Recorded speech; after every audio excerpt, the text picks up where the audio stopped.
Good morning. True law and order takes patience. I'll tell you why. Life is a funny old broad. She keeps you guessing.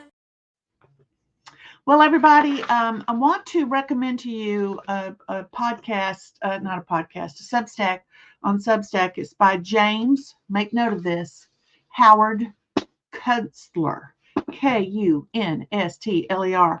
He wrote a really, really good Substack here back on September 8th. You wouldn't believe what's been happening in my life. I'm sorry I'm behind. But it was called Days of Thunder. And here's what he started it out with as a quote from someone else, a fellow by the name of Mike Benz. You may have seen a lot of him. If we hadn't won this election, we would have all been vaxxed to death and censored so no one could hear our dying screams. He wasn't wrong. And I like how Kunstler, if you will go to uh,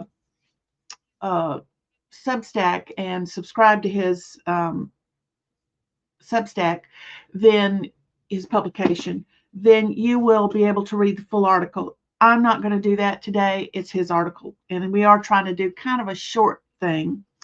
But here's one thing that I think motivated his article. As I read through it, I found out that his main point was that everybody's screaming for a day of reckoning. You know, it's coming, it's coming, it's here, it's going to happen fast. True justice never happens fast, ever. It just doesn't. Let me put it this way: when it does, it's extremely rare. And we go, well, let's save the taxpayers some money. But mostly it doesn't, especially when you start dealing into the evil that has been for decades building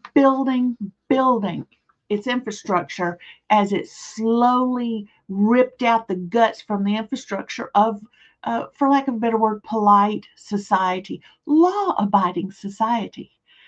These people, from the Clintons to the Obamas, uh, uh, and other names we don't even know, and all their buddies, the NWO crowd, that's the New World Order crowd, the United Nations. Did you see the video of Trump's speech to the United Nations? Was it yesterday? Um, well, today it would be yesterday. I don't know when you're going to watch this. September 23rd, 2025. It's on YouTube. Trump UN speech. Search for it. I'll try to put the link in, but if I forget, then you'll know what to look for. It is worth your while. He pointed out how the United Nations has not been doing its job. I don't think it's ever been doing its job from the get-go. In fact, I know that. But most people have forgotten about what came before the United Nations, and that was the League of Nations after World War I.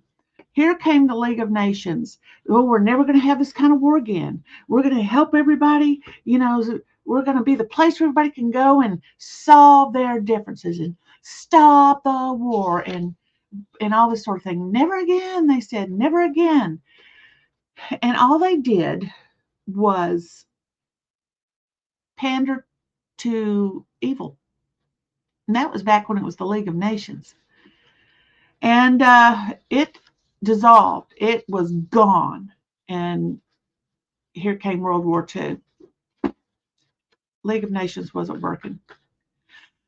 Then Truman, was it Truman? Yeah, Truman, when he became president, decided he was going to start the United Nations. It wasn't going to be like the League of Nations. No, it was going to look after the little people around the world to do all this stuff. And it sounds noble. It sounds noble. But instead, as Trump rightly pointed out, all they've ever done is funnel money to terrorist organizations, dictators, and their own pocketbooks. He said in his speech, he said, "Oh, they're great at writing strongly worded letters, but there's never any follow through." Well, he's saying we got to do something to save it, or else, what's the point of having it? Well, um, I won't go into it today because it is a long topic to get to where I'm going to say. But in the book of Revelation, it talks about the League of Nations. It dies, and what replaces it is the United Nations. Of course, it didn't call them that in the Bible, and they're going to be destroyed too. They will be defunded. They will cease to exist. Their power will be gone. And how that happens, I don't know. God knows. And when I heard that speech by Trump, I went, "Oh my gosh, this is the first time publicly people are saying no. The United Nations has to go," and I agree.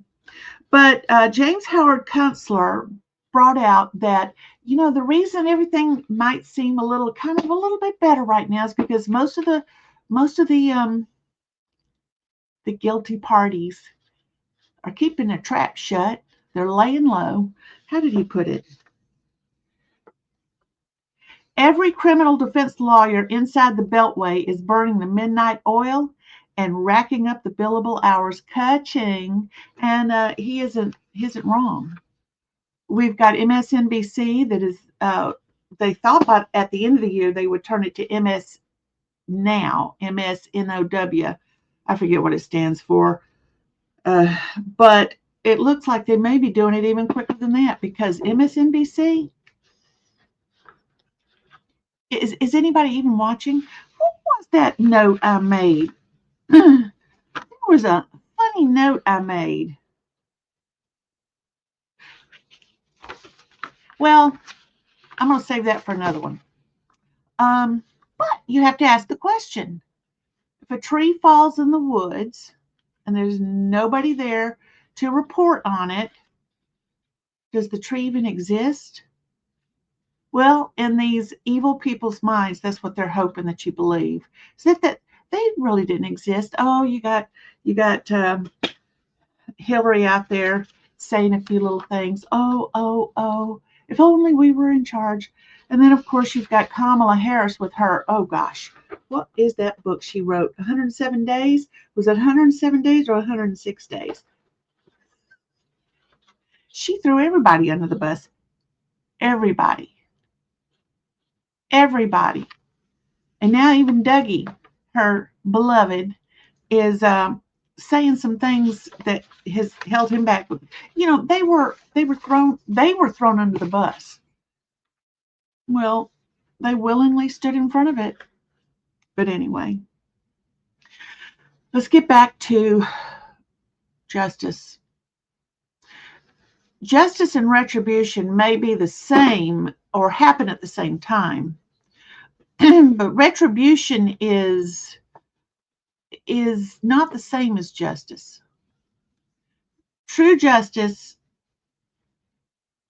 no matter what, doesn't right the wrong, but well, it could right the wrong.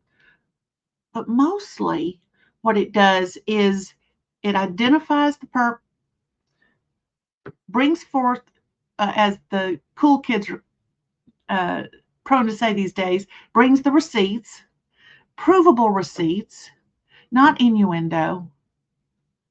And then these people around the world are scared of the receipts. So when people who rightly do long for justice want something to happen, they're tired of these people getting away with all this stuff that hurts them and their children and their businesses and their communities. They're tired of it. So when they see forward movement towards them paying the bills for their evilness, they want it now. And they want it bad. So problem with that is that in order to have your justice or your retribution or your whatever you want to call it now, you've jumped over a lot of bad, rotten logs to get to it. There's nothing firm underneath your feet to support the action that you made. That's why you must let law take its course. There's a reason the processes exist as they do. There's a reason you take it from a lower court, move it up to a higher court, higher court, then up to the Supreme Court. Because then you have proven your case all the way, so that when the judgment is finally upheld, now you've got true justice based on law and order. So keep patient. It feels good. It really does to go, woohoo, I want them to get it. Let's get it now. It feels really good. But you know what? Evil always operates on emotion only. It's what I want. I want it now. I don't care what it does to you. True justice based on law and order takes time. It really does. And there's the last thing that was it the last thing? No, it wasn't quite the last thing that Kunstler said was, it's one thing to reveal all the information, and that's true. It's one thing to reveal it with all of its criminal overtones, especially when they're doing it right under your nose. But it's another thing to get around to prosecuting it.